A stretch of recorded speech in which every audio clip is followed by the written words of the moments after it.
Imagine meditating in a state of mind when the mind is worried about bringing the next meal to the table.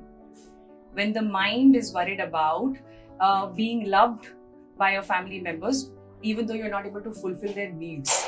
When the mind is worried about living up to the expectations of your old parents, yeah, or your family members who are dependent on you.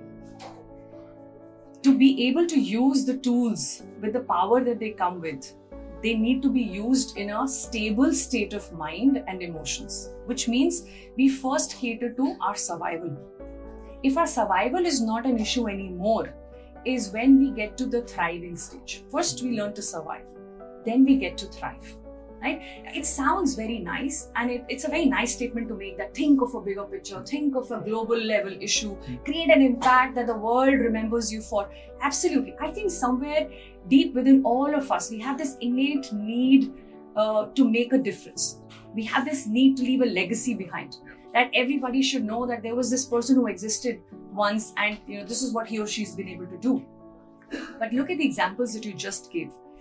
If you pick all these people together, the Elon Musks of the world, the Steve Jobs of the world, right, the Facebooks of the world, or the Googles of the world, they are 0.0000004% of all the humans who've ever lived on this planet.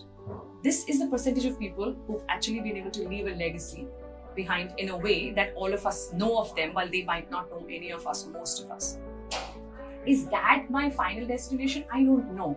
In fact, was it their final destination in their mind and that's what they wanted? I'm not sure. I don't think so.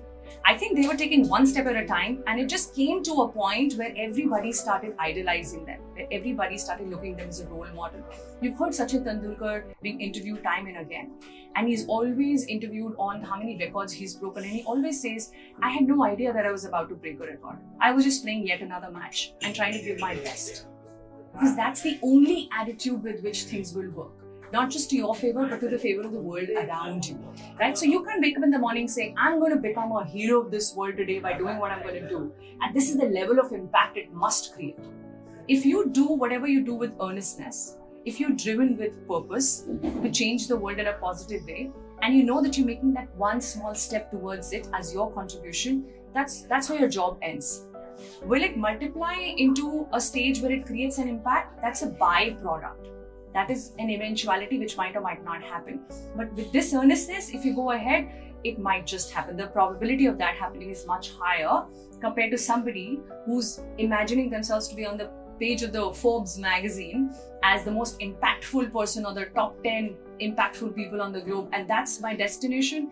It's a very selfish position that you're imagining for yourself, which means that the world is not even in your frame. Right? You're taking the center stage and the space around is vacant because you're not ready to let people in because you want that spotlight. So don't work towards a spotlight. Work with the purpose. The spotlight will catch you eventually. Yeah.